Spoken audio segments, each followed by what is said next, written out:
বাংলাদেশ কর্মচারী কল্যাণ বোর্ডে সাধারণ চিকিৎসা অনুদান ও জটিল ও ব্যয়বহুল রোগের চিকিৎসা অনুদানের আবেদন এখন থেকে অনলাইনে করা যাবে। আবেদন অনলাইনে করা গেলেও অফলাইনে যে সকল অ্যাক্টিভিটিস করা হতো, যেমন অফিস প্রধান কর্তৃক সকল ডকুমেন্ট সত্যায়িতকরণ, অফিস প্রধানের ফরওয়ার্ডিং এবং সকল ডকুমেন্ট বাংলাদেশ কর্মচারী কল্যাণ বোর্ডের বিভাগীয় কার্যালয়ে জমাদান, এই কাজগুলো আগের মতোই থাকছে।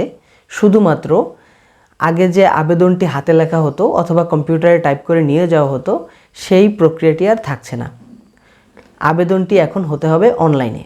অনলাইনে আবেদন করলে তাহলে সুবিধা কি? যদি সব কাজই মোটামুটি অফলাইনে করতে হয়, অনলাইনে আবেদন করলে সুবিধা হলো এই আবেদনটি আপনার বাংলাদেশ কর্মচারী কল্যাণ বোর্ডের সার্ভারে থাকবে এবং এখান থেকে আপনি প্রতিনিয়ত মনিটরিং করতে পারবেন যে আপনার আবেদনটি এখন কোন অবস্থায় আছে, অনুমোদিত হয়েছে কি হয়নি, ইত্যাদি ইত্যাদি। অনলাইনে আবেদন করার পূর্বে চিকিৎসার যাবতীয় ডকুমেন্ট এক জায়গায় নিয়ে আসতে হবে। এক জায়গায় নিয়ে এসে একটি সঠিক ব্যয় বিবরণী তৈরি করতে হবে, কারণ ব্যয় বিবরণী অনুযায়ী আপনার যেই পরিমাণ টাকা খরচ হয়েছে সেই টাকাটি আবেদনপত্রে উল্লেখ করতে হবে। অফিস প্রধানের ফরওয়ার্ডিং ও চিকিৎসার ব্যয় বিবরণীর নমুনা কপি ভিডিও ডিসক্রিপশনে দেয়া থাকবে, প্রয়োজন হলে সেখান থেকে ডাউনলোড করে নিতে পারবেন। এছাড়াও সাধারণ চিকিৎসা অনুদান সম্পর্কিত আমি আরও একটি ভিডিও বানিয়েছিলাম। সেই ভিডিওতে চিকিৎসা ব্যয় বিবরণীর আরও খুঁটিনাটি বিষয় নিয়ে আলাপ করা আছে, প্রয়োজন হলে আপনারা সেই ভিডিওটিও দেখে নিতে পারবেন। সেই ভিডিওর লিঙ্কও দিয়ে রাখলাম ভিডিওর ডিসক্রিপশনে এবং এই ভিডিওর আই বাটনে। এই ভিডিওতে দুইটি বিষয় নিয়ে কথা বলবো। একটি হলো কিভাবে বাংলাদেশ কর্মচারী কল্যাণ বোর্ডে রেজিস্ট্রেশন করবেন এবং রেজিস্ট্রেশন করার পরে কিভাবে অনলাইনে আবেদন করবেন সেই প্রক্রিয়া নিয়ে। চলুন তাহলে আর কথা না বাড়িয়ে ভিডিওটি শুরু করি।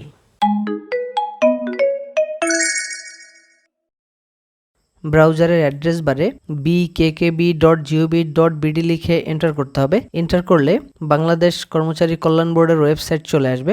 ওয়েবসাইটে আসার পরে নিচের দিকে যেতে হবে। নিচের দিকে আসলে অভ্যন্তরীণ ই সেবা সমূহ, এখানে সাধারণ চিকিৎসা অনুদানের অনলাইন সেবা, এইখানে ক্লিক করতে হবে। এইখানে ক্লিক করলে নতুন একটি ট্যাবে একটি পেজ ওপেন হবে। এই পেজের বাম পাশে সাধারণ চিকিৎসায় অনুদানের তথ্যসমূহ এবং অনলাইনে আবেদন করার নিয়মাবলী, এই দুইটি তথ্য রয়েছে। আপনারা চাইলে এখান থেকে প্লাস চিহ্নতে ক্লিক করে এই তথ্যগুলো পড়ে নিতে পারেন। সাধারণ চিকিৎসা অনুদানের আবেদন করার জন্য প্রথমেই এই পেজে রেজিস্ট্রেশন করে নিতে হবে। আপনার যদি আগে থেকে বিকেকেবিতে কোনো রেজিস্ট্রেশন করা থাকে, সেক্ষেত্রে এখানে রেজিস্ট্রেশন না করলেও চলবে। তো এখান থেকে রেজিস্ট্রেশন করার জন্য উপরের দিকে ডান কর্নারে রেজিস্ট্রেশন লেখা আছে, এইখানে ক্লিক করতে হবে। রেজিস্ট্রেশনে ক্লিক করলে রেজিস্ট্রেশন ফর্ম চলে আসবে। বাম পাশে কিছু প্রয়োজনীয় ইনস্ট্রাকশন দেয়া আছে, আপনি এগুলো দেখে নেবেন। ডান পাশে রয়েছে রেজিস্ট্রেশন ফর্ম। রেজিস্ট্রেশন ফর্মে প্রথমেই রয়েছে কর্মচারীর ধরন। কর্মচারীর ধরন নির্বাচন করে ক্লিক করলে দুটি অপশন আসবে, কর্মরত, পিআরএল ভোগরত এবং অক্ষম, অবসরপ্রাপ্ত, মৃত। তো যারা কর্মরত অথবা পিআরএল ভোগরত অবস্থায় আছেন তারা প্রথমটি সিলেক্ট করবেন, আর যদি অক্ষম, অবসরপ্রাপ্ত বা মৃত হয় সেক্ষেত্রে নিচের অপশনটি সিলেক্ট করতে হবে। তো আমি এখান থেকে কর্মরত, পিআরএল ভোগরত সিলেক্ট করে দিলাম। এরপরে নির্বাচন করতে হবে কর্মচারীর কর্মক্ষেত্রের ধরন। এইখানে ক্লিক করলে দুটি অপশন আসবে, রাজস্ব খাতভুক্ত এবং বোর্ডের তালিকাভুক্ত সংস্থা। আপনি যদি সরকারি চাকরিতে কর্মরত থাকেন এবং রাজস্ব খাতভুক্ত হয়ে থাকেন তাহলে এটি সিলেক্ট করতে হবে, আর যদি বোর্ডের তালিকাভুক্ত সংস্থার হয় তাহলে বোর্ডের তালিকাভুক্ত সংস্থা এটি নির্বাচন করতে হবে। এরপরে কর্মচারীর জাতীয় পরিচয়পত্র নম্বর দিতে হবে। এখানে একটি ইনস্ট্রাকশন রয়েছে, জাতীয় পরিচয়পত্র নম্বর 13 ডিজিট হলে পূর্বে জন্মসাল যুক্ত করুন। আর যদি 10 ডিজিটের হয় সেক্ষেত্রে কিছুই করতে হবে না, শুধু এখানে লিখে দিলেই চলবে। তো আমি জাতীয় পরিচয়পত্র নাম্বার লিখে দিলাম। এরপরে নিচে লিখতে হবে কর্মচারীর পে ফিক্সেশন 2015 এর ভেরিফিকেশন নাম্বার। এটি ইংরেজিতে লিখতে হবে। পে ফিক্সেশন নাম্বার যদি মনে না থাকে বা কাগজ যদি হাতের কাছে না থাকে তাহলে পে ফিক্সেশনের ওয়েবসাইটে গিয়ে এনআইডি কার্ড নাম্বার দিয়ে রিসেট করে নিলে আপনার ফোনে মেসেজ চলে আসবে। তো আমি এখানে পে ফিক্সেশন নাম্বারটা লিখে দিচ্ছি। পে ফিক্সেশন নাম্বার দেওয়ার পরে ডান পাশে নিচের দিকে পরের ধাপ, এইখানে ক্লিক করতে হবে। পরের ধাপে ক্লিক করলে তথ্য ভেরিফাই হয়ে বিস্তারিত তথ্যের একটি পেজ চলে আসবে, যেখানে দেখতে পাচ্ছেন অটোমেটিক নাম চলে আসছে। এবং এখানে জন্ম তারিখও চলে আসছে। যদি জন্ম তারিখ সঠিকভাবে না আসে আপনি এখান থেকে এডিট করে দিতে পারবেন। এরপরে রয়েছে কর্মচারীর লিঙ্গ। তো এখানে দেখা যাচ্ছে মহিলা আসছে, যদি এটি সঠিক না আসে তাহলে এটি নির্বাচন করে দিতে হবে। এরপরে রয়েছে কর্মচারী বীর মুক্তিযোদ্ধা কিনা, যদি না হয়ে থাকে তাহলে এখানে নাতে টিকমার্ক করতে হবে। এরপরে রয়েছে কর্মচারীর মোবাইল নাম্বার, আপনি চাইলে এই মোবাইল নাম্বারটি এখান থেকে চেঞ্জ করেও দিতে পারেন। এরপরে রয়েছে পাসওয়ার্ড, এইখানে পাসওয়ার্ড সেট করতে হবে। পাসওয়ার্ড হতে হবে কমপক্ষে 6 ডিজিটের। তো আমি এখন পাসওয়ার্ড সেট করে দিচ্ছি।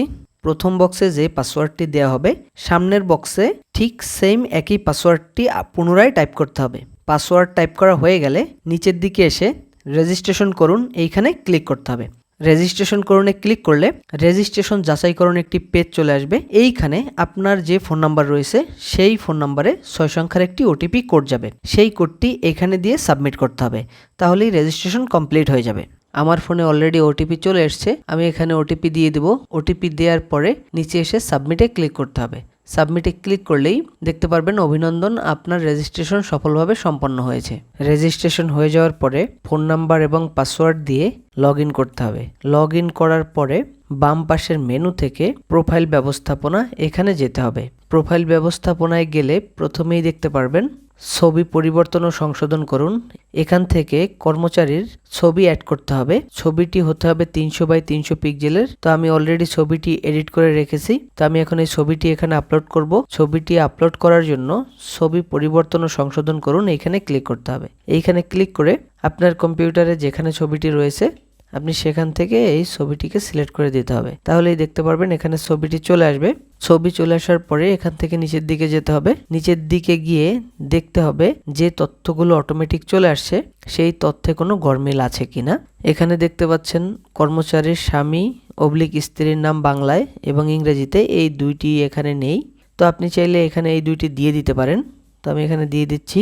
নাম লিখে দেওয়ার পরে নিচে যে তথ্যগুলো রয়েছে সেই তথ্যগুলো সঠিক আছে কিনা এখান থেকে দেখে নিতে হবে। তো আমি এই তথ্যগুলোকে ব্লার করে রেখেছি ইউটিউব কমিউনিটি গাইডলাইনের জন্য।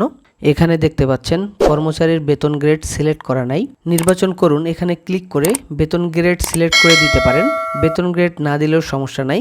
আইবাস থেকে তথ্য আপডেট করুন, এইখানে ক্লিক করলে এই তথ্য অটোমেটিক ফিল আপ হয়ে যাবে।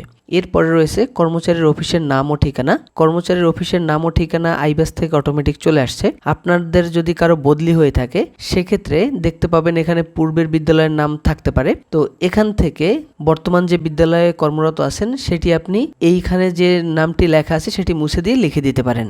এখানে সব তথ্য দেয়া হয়ে গেলে এখান থেকে আইবাস থেকে তথ্য আপডেট করুন, এইখানে ক্লিক করতে হবে। এইখানে ক্লিক করলে দেখতে পারবেন যে আপনার প্রোফাইল সফলভাবে আপডেট হয়েছে এরকম একটি লেখা চলে আসবে এবং এইখানে আপনার ছবি চলে আসবে। তো এখান থেকে চলে যেতে হবে হোমে। হোমে ক্লিক করলে আবেদনের তালিকা চলে আসবে। আবেদনের তালিকা থেকে আবেদন করুন এইখানে ক্লিক করতে হবে। আবেদন করুনে ক্লিক করলে সাধারণ চিকিৎসা অনুদানের নির্দেশিকা নামে একটি পেজ চলে আসবে, যেখানে সাধারণ চিকিৎসা অনুদান সম্পর্কে বিস্তারিত বর্ণনা করা আছে।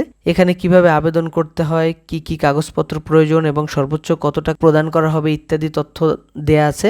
এখানে প্রয়োজনীয় কাগজপত্রের মধ্যে যে কাগজগুলো অবশ্যই দিতে হবে তার একটি তালিকা রয়েছে। প্রথমে রয়েছে ডাক্তারি ব্যবস্থাপত্রের সত্যায়িত কপি, অফিস প্রধান অথবা সংশ্লিষ্ট অফিসারদের দায়িত্বপ্রাপ্ত কর্মকর্তা কর্তৃক। এরপরে রয়েছে ব্যবস্থাপত্র অনুযায়ী ঔষধ ক্রয়ের মূল ভাউচার।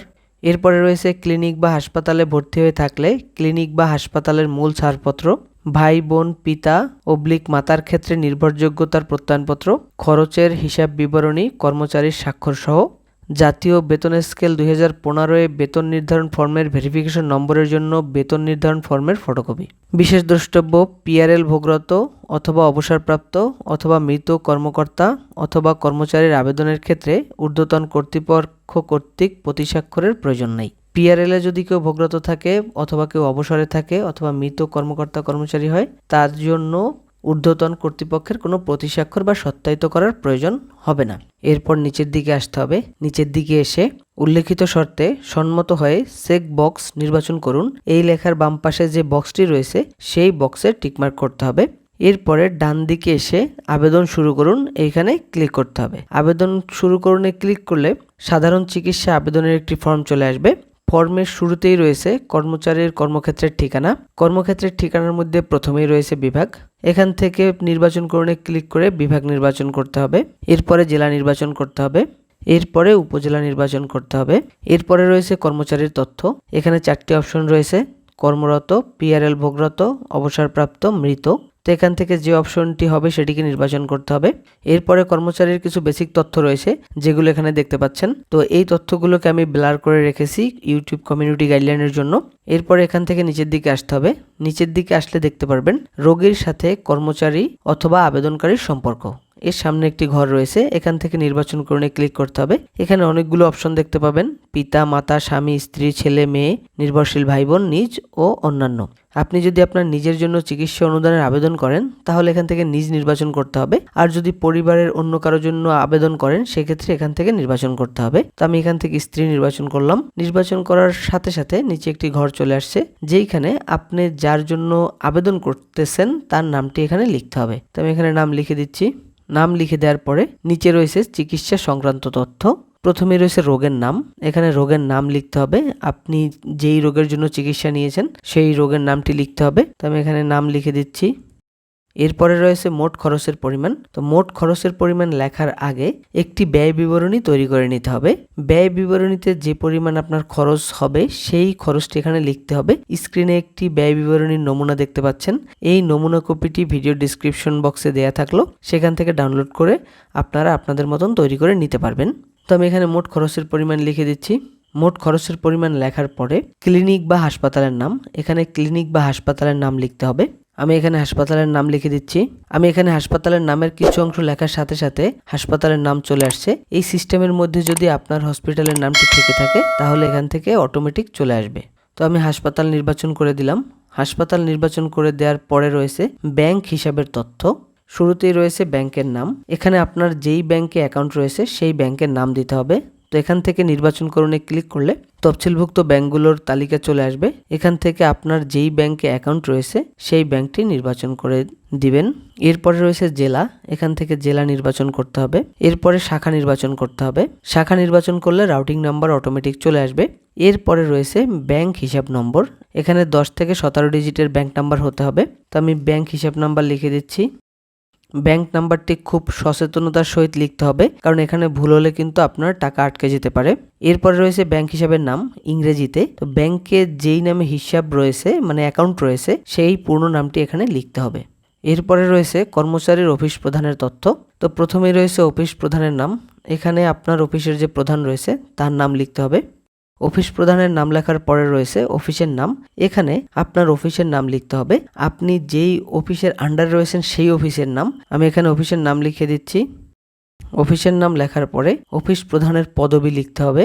তো আমি এখানে অফিস প্রধানের পদবি লিখে দিচ্ছি। এরপরে রয়েছে অফিস প্রধানের ইমেল, অফিস প্রধানের ইমেল জানা থাকলে দিবেন, না হলে দেওয়ার প্রয়োজন নাই। এরপরে রয়েছে টেলিফোন অথবা মোবাইল নম্বর, এটি অফিসের অথবা অফিস প্রধানের যে ফোন নাম্বার রয়েছে বা টেলিফোন নাম্বার রয়েছে সেই নাম্বারটি এখানে দিয়ে দিবেন। আমি এখানে অফিস প্রধানের নাম্বার দিয়ে দিচ্ছি।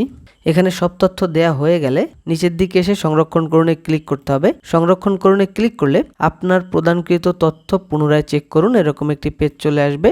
এখানে দেখতে পাচ্ছেন সব তথ্যগুলো রয়েছে, এখান থেকে আবার ভালোভাবে দেখে নিতে হবে যে কোনো তথ্যে গরমিল আছে কিনা। যদি সবকিছু ঠিকঠাক থাকে তাহলে নিচে এসে কনফার্মে ক্লিক করতে হবে। কনফার্মে ক্লিক করার সাথে সাথে আপনার আবেদনটি সফলভাবে উপস্থাপিত হবে, মানে সেভ হয়ে যাবে।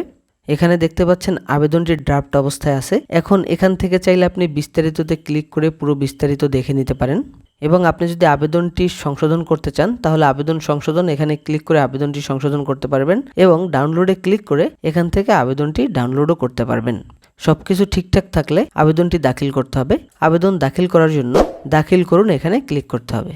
দাখিল করুনে ক্লিক করলে একটি পপ আপ উইন্ডো আসবে, আবেদন দাখিলের পর করণীয়। তো এখানে লেখা আছে আবেদন ফর্ম অনলাইনে দাখিলের পর আবেদনকারীর ছবি ও কিউআর কোড সম্বলিত 2 পৃষ্ঠার আবেদন ফর্মটি ডাউনলোড পূর্বক প্রিন্ট করুন। প্রিন্টকৃত আবেদন ফর্মে অফিস কর্তৃক স্বাক্ষর, সিল, স্মারক নং ও তারিখ দিয়ে প্রয়োজনীয় কাগজপত্র সহ অফিস ফরওয়ার্ডিং এর মাধ্যমে আবেদনের হার্ড কপি বাংলাদেশ কর্মচারী কল্যাণ বোর্ডের সংশ্লিষ্ট কার্যালয়ে প্রেরণ করতে হবে।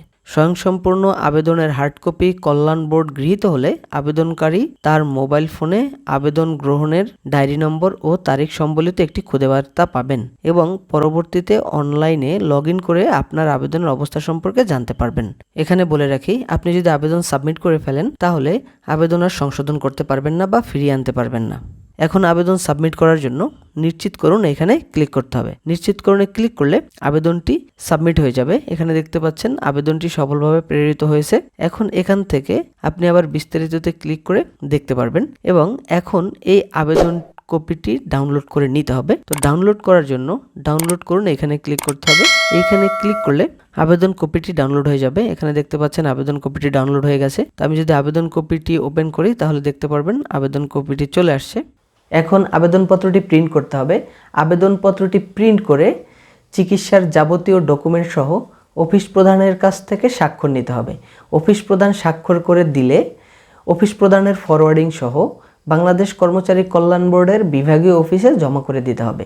বিভাগীয় অফিসে জমা করে দেওয়ার কিছুদিনের মধ্যেই আপনার কাগজপত্র যদি ঠিক থাকে তাহলে আপনাকে মেসেজ দিয়ে জানিয়ে দেবে এবং আপনি অনলাইনেও চেক করে দেখতে পারবেন এবং একটি নির্দিষ্ট সময় পরে আপনার ব্যাংক অ্যাকাউন্টে কিন্তু আপনার চিকিৎসা অনুদান চলে আসবে। এই ছিল আজকের ভিডিও। আশা করি ভিডিও থেকে হেল্প হয়েছে। যদি ভিডিও থেকে হেল্প হয়ে থাকে অবশ্যই চ্যানেলটি সাবস্ক্রাইব করবেন, ভিডিওটিতে লাইক করবেন এবং যদি কোনো প্রশ্ন থাকে বা কোনো মতামত থাকে ভিডিওর কমেন্ট বক্সে গিয়ে কমেন্ট করবেন। দেখা হবে পরবর্তী কোনো ভিডিওতে। ততক্ষণ পর্যন্ত সবাই ভালো থাকবেন, সুস্থ থাকবেন।